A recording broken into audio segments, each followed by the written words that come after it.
Hello, everyone, and welcome back to Talking Points with KPI, episode number 46. So last week we went over the summer pitching review. Today we are here with Dan Kabuling, and we are going to talk about the strength summer report. So there's a lot of stuff that goes into this. They take a lot of data from a lot of different athletes, and Dan is the man that is able to sit down and understand and be able to make these reports based off of the data they get. So Dan, we'll start off with this. What was one big takeaway from this past summer that was a really good thing for these athletes? I think majority of the athletes that come to us, size is the limiting factor. I'd say that the average assessment when I sit down with an athlete, they're probably in the range of like 110 to 150 pounds. Yeah. And so flat out, like, you will be a better athlete, you will be a better baseball player. All of your numbers will improve by putting on some weight. The problem, I think, with that group is either waiting for puberty to happen, waiting for puberty to happen, upping the ante as far as our work ethic in the weight room, and then last would be, diet, nutrition, diet, all that. Like, I need to make sure that I'm fueling my body for competition. So I think that's been the biggest thing that we saw over the summer was, athletes, and I'll go into some of the numbers in a bit, but athletes got bigger training at KPI, and we do know that size is a strong influencer for performance. It gets us opportunities to have success, no matter what sport we play in. So yeah, that was probably the biggest thing. For sure.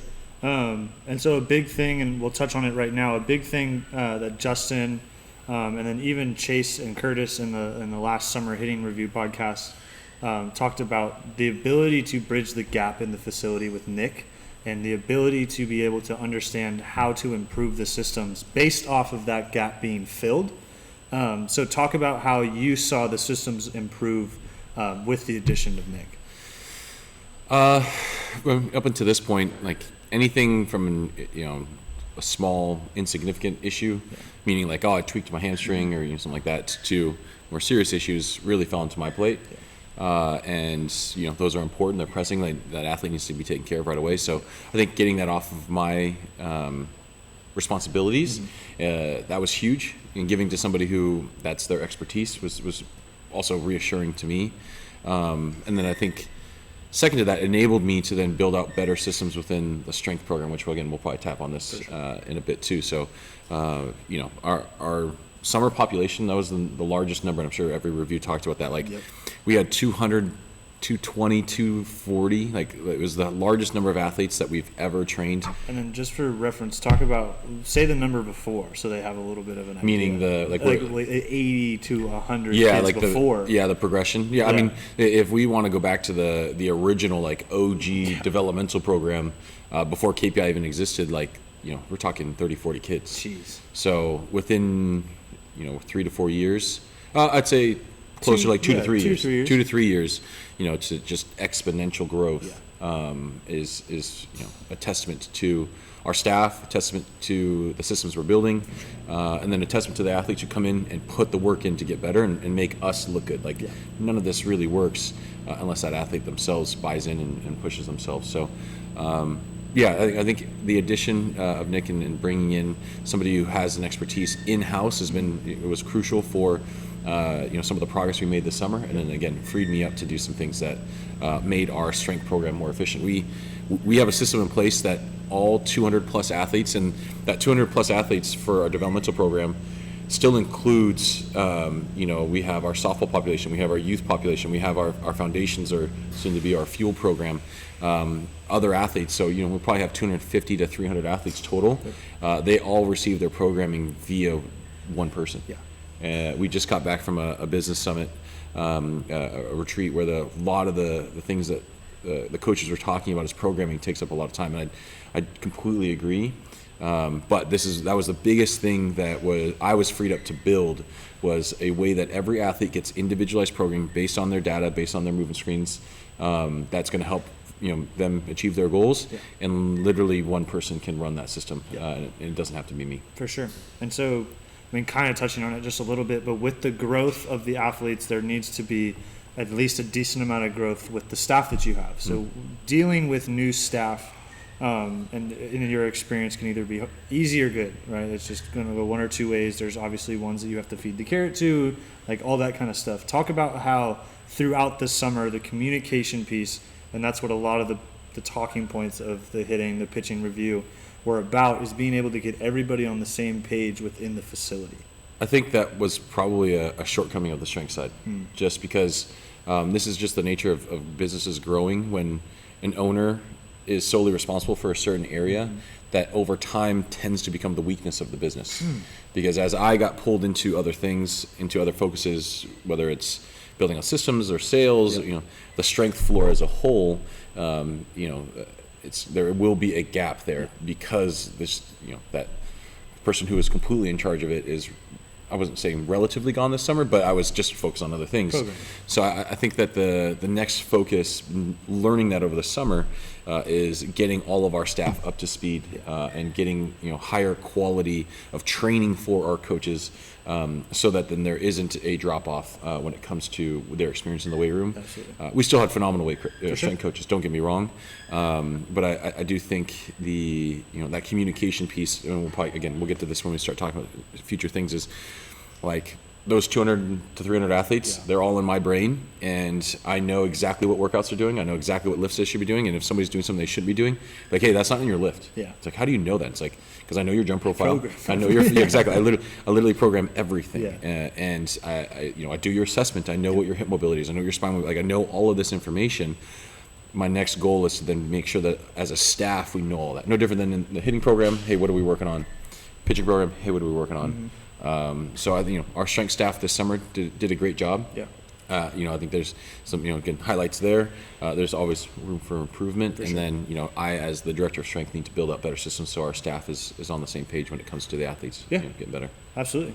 And then so with an influx of new athletes, that comes new parents, right? So we talked about this, I think, a while ago, about how the assessment piece has been huge and how refining it has kind of been like one of our things that we have tackled. You guys have done that far and beyond, being able to see you guys do them weekly, an assessment, and understand that these athletes are getting the right look before they even start training. How have you seen the new parents come in and kind of be like, wow, it feels like a lot, but it's not, because this is what my kid should be getting? I think that for the new families that came over the summer, because again, we did have a very massive growth to the point where we had assessments booked out for 3-4 months. That's the furthest that we've ever had. Typically it'd be me doing 15 assessments a week and just figuring it out. But this summer we wanted to be more strategic in onboarding new families because we didn't want there to be anything lost in translation. So the new families, I think, across the board, the experience was, hey, I have this problem. My child has this problem, and we want it to be solved.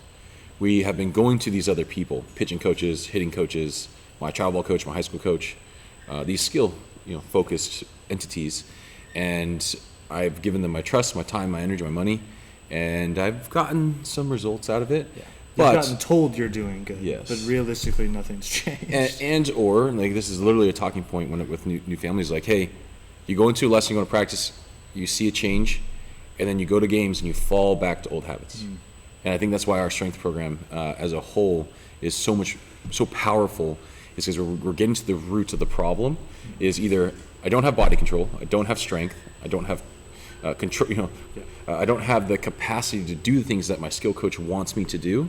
And so in the moment, we can manipulate the drills, we can manipulate the outcomes because we're in this controlled, safe environment. When we get on the field, it's go time, it's competition. I'm going to go the path of least resistance versus the path of optimal outcomes, right? And so I think that us slowing down and kind of spreading out our assessments enable us to communicate that more to our newer families, and it became more and more clear, like, hey, the solution that you're looking for your child to get better is in the weight room. We're going to use the skill side. Sugar makes the medicine go down. We're going to use the exit velocity and pitching velocity and all the fun stuff that we do on the skill development side. Like, that stuff does matter. But if we don't see improvement in the weight room with getting bigger, faster, and stronger, then we're going to be leaving some potential on the table, for sure, and or increasing the opportunity for falling back to our old habits when we get into games. And so now, kind of tie it into the athlete piece. So obviously with that said, you get down, you guys have meetings with these parents, you have meetings with the athletes, and them being able to be like, this is amazing for my child, but if the kid doesn't buy in, it really doesn't do anything. So talk about how you've seen not only the kids want to come in and learn and understand the systems, but also like buy in and genuinely be and come up to you with questions and say, hey, well, why am I doing this? How does this work? Yeah. I think that it happens from both sides. It happens from the athlete side. Kids know who the best athletes are, and KPI as a whole is very lucky to have a very dense population of very, very talented athletes who also work their faces off. And so they lead by example. Us as a staff, I think, as a whole can leverage the data component. Like, here's where you are struggling the most. Here's how this connects to your performance, or at least going to increase your chances for success there. And having those conversations. I think one of the unique parts to our experience here for our athletes is, and this drives some of our coaches crazy, like, I'm just not going to force a kid to do something. Yeah. I'm not going to make you do this. And there's a book that I'm reading where my task for you as an athlete is to guide you, give you resources, give you tools. Your task is then to use them. Yes. But then if I take over responsibility for your task of using these tools, forcing you to do it, well, at a certain point, you're going to stop. Yeah. And so we have this kind of cyclical progression where an athlete comes in super pumped up, I'm ready to go, I work really, really hard, and then we see some progress, and then it just happens over and over again. Yeah. We do have some athletes that I come in, I don't necessarily feel like I'm getting results, I kind of start sneaking out, I do my skill work, oh, I did 2 sets, or I weigh 165 pounds and I'm doing 135 pounds for my front squat. Like, you're not even anywhere near pushing yourself. Part of just, I think, me personally, and then the culture that we're creating, like, let that athlete experience a little failure. It's going to teach them a stronger lesson in the long run versus us like always cracking the whip and making sure that you have to do these things. So I think the culture side is really big, and I think it's inherently baked into what we do here, where we're going to give athletes the resources, we're going to give them the opportunity. They have to do it. Yeah. And I'm willing to take some losses and allow athletes to fail, to then go 1 step backwards to get 5 steps forward. For sure. And we're seeing more and more athletes take that 5 steps forward. Or, hey, I'm not even going to take 1 step backwards. I don't want to have that experience. I'm going to be like that guy. He's throwing 95. I want to do the same thing. Or he's hitting 105. I want to do the same thing. Yeah. So embody that. So, I mean, it's perfect, right? I mean, I want you to talk about how, and Justin talked about it a little bit, but the variety you have. You touched on it a little bit. You have and especially in the weight room, like the pitching, the variety may be a little different. Hitting, it may be a little bit smaller, right? Just because of the data. But the strength room, the variety is massive. Yeah. There could be kids lifting the bar only to kids lifting 4 plates. Like, it doesn't matter. Just the variety of strength. Talk about how you see a kid, like you mentioned, like, I want to do that. Yep. And how they start to see over time that it really all goes into there. Yep. Yeah, I think that to be able to meet the needs of all of the athletes, that's, our semi-private training environment is crucial to that. Meaning, we can have a 8th, 9th grader, baseball or softball, working out with a Division I commit who's preparing for the draft. They could all be in the same space, and they all can get their needs met. And we can make sure that the programming, whether it's mobility, arm care, flexibility, strength, all those things are dialed in for that athlete, and they both can be in the same space, receive the right amount of coaching and feedback and guidance, and they all can progress. And sometimes doing the same stuff, like being able to see a peer that you yourself don't think you're doing, like you're there yet, but being able to see him do the same stuff you do on a daily basis, like, oh, well, I can do that. Like, that doesn't seem too far out of reach for me. Yeah, I think that the big thing that within the strength program specifically is the idea of progression, regression, and then lateralizations. So in our leveling system currently, and we'll talk again, some upgrades that was coming down the pipe. Within that, we have progressions. Okay, we're going to make things more difficult, but then from a progression standpoint, we can make things more difficult by exercise selection. We can make it more difficult by intention, like tempo and things like that. We can make it more difficult by, increasing the opportunity for, I guess, the difficulty of the exercise. Like, there's a lot of ways we can progress, and a lot of times everybody wants to progress, when in reality, like, we need to make sure that an athlete has mastered things So again, tangible example is we have athletes who are going to be goblet squatting, Yep. and we're going to have athletes who are going to be front squatting. We're going to get the same movement pattern. We're going to get the same loading on the system. It can be more appropriate for a less experienced athlete, and then more appropriate for an experienced athlete. And then if somebody gets stuck, say based on our jump profile, you're staying in the same group, same focus, we can go lateral and hold you there longer and make sure we're getting the adaptations that we want before we progress you. Yeah.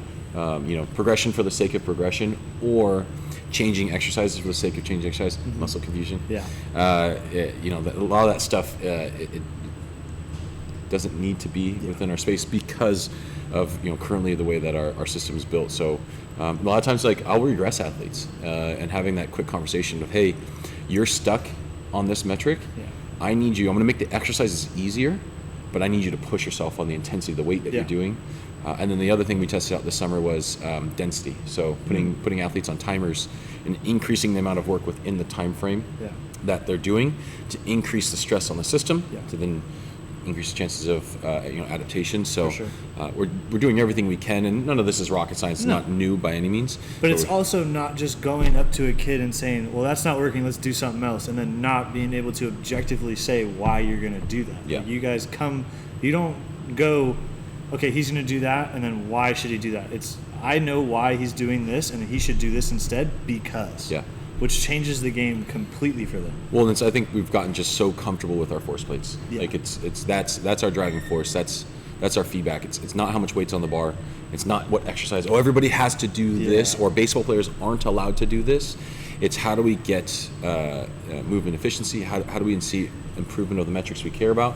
The exercises that we use are important, but again, it's no different than pitching. Like we are held accountable to performance on in games, accuracy, throwing hard, executing my pitches, handling pressure, all those things. So same thing in the weight room. Yeah.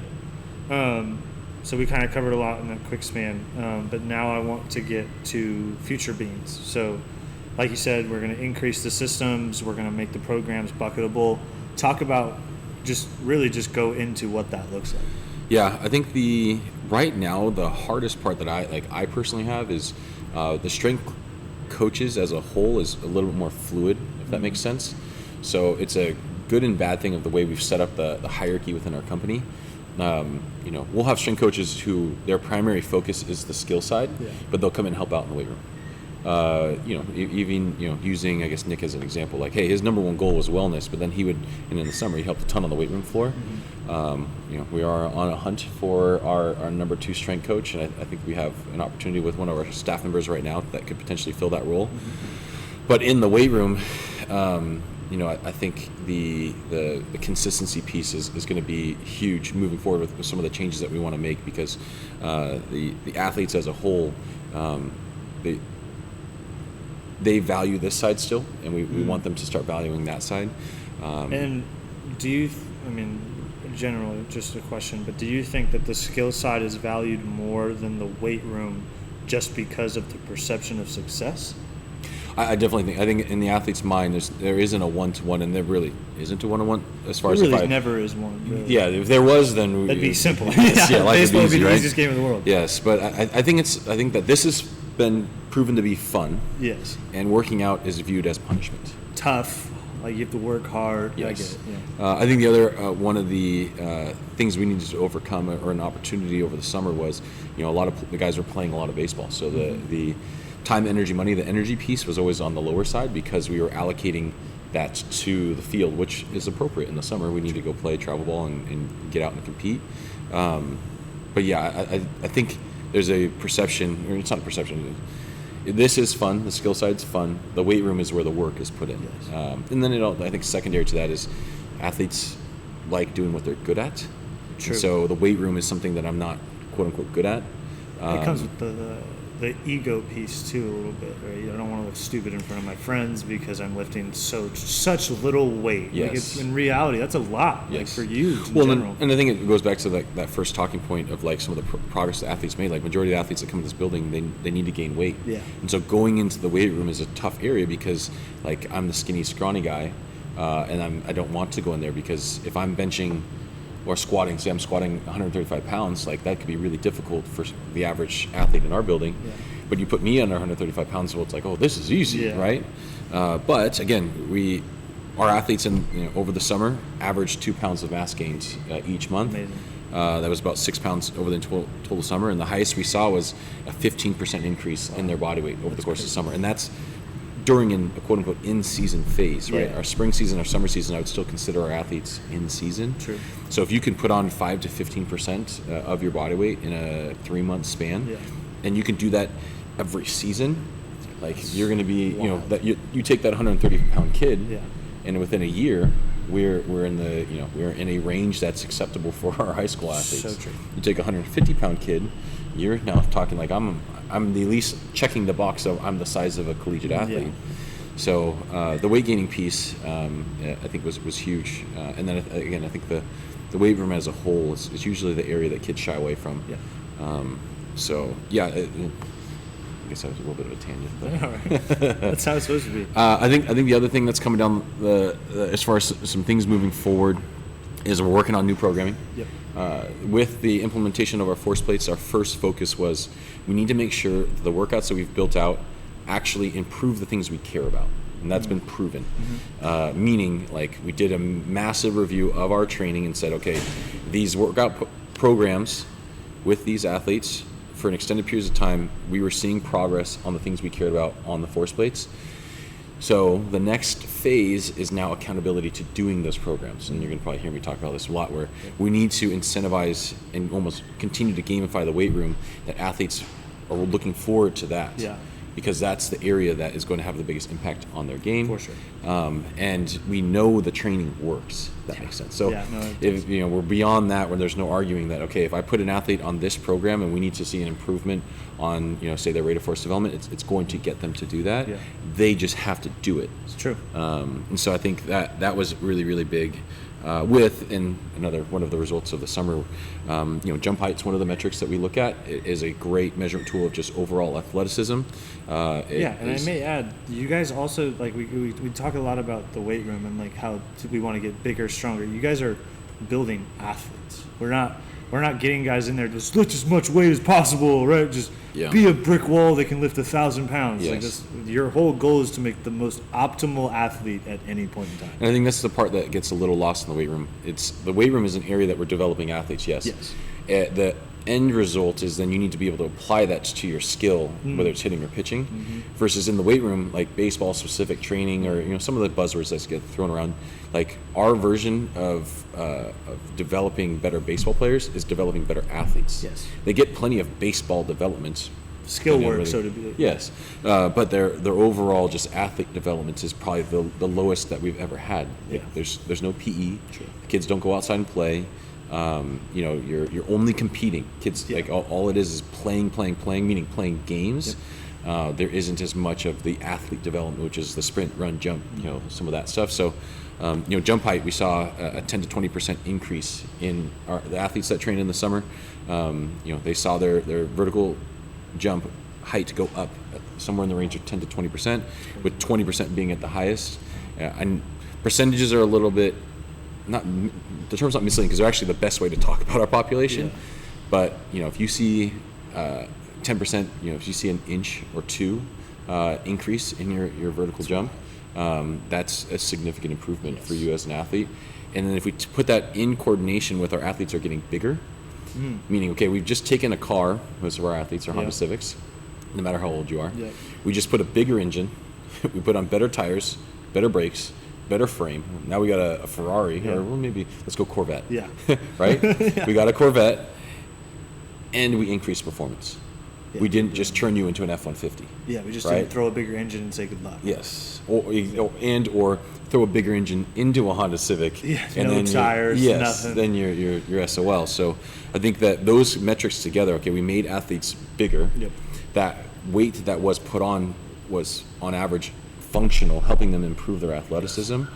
And then we connect the dots to their skill. Guys are throwing harder, hitting the ball harder, performing better.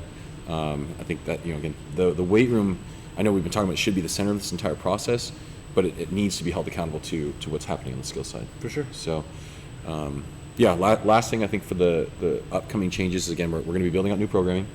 We're starting to get, we had 30 35 collegiate athletes with us over the summer. We had about 15 hitters and about 20 pitchers. We see that going up. Yeah. So we need to build out programming for those athletes, and then we're having an influx of indie, minor league, professional baseball players. So building out programming that's going to meet their needs, and then diving into kind of the weeds of the force plates of a lot of our force plate metrics right now look at human movement and really more so at kind of wellness and efficiency. Mm-hmm. We want to start building out our own metrics for performance. Just because somebody's vertical jump goes up 2 inches, what does that mean? Exactly. And are there better metrics that we can look at that will tell us a better story or tale of why that athlete's throwing velocity went from 95 to 97 or 85 to 90? I think that's going to be the next big task that we're going to be going into. And kind of like, I guess, the phase 2 or the tier 2 of our strength system is, okay, we need you to be a better athlete. Mm-hmm. Then we're going to, once you've proven that you've gotten bigger, faster, and stronger, and you're still working on your skill development, we then want to be able to, okay, hey, we're going to, you've already sufficed that, we're going to go after, truly going after performance. Yes. Which is, throwing harder, hitting the ball harder. I think I already said this is going to be the last piece. You've seen the partnership with armcare.com. There was already arm care built into our strength program. Every athlete will do arm care in their strength programming, and then we have additional arm care built out for them to do. With what we've seen using armcare.com to test our old systems now, because we've now got brand new systems. Our old systems worked. Sure. Like, athletes were getting more strength to the shoulder, their elbow, everything that's going to protect the arm when they're throwing.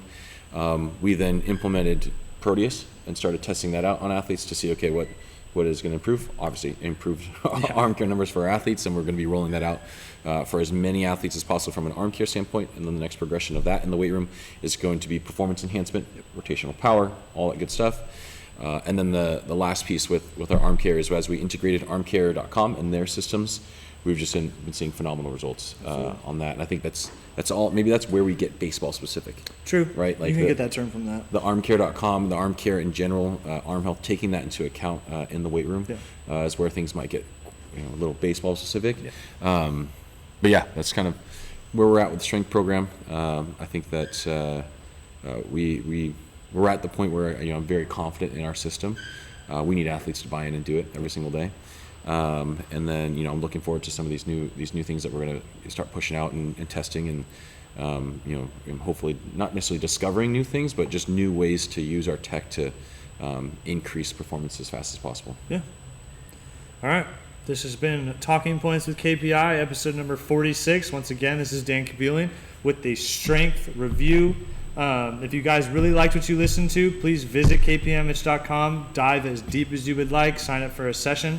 And then follow us on YouTube, Instagram, Twitter, Facebook, and please like and subscribe to this channel. We will see you guys next time.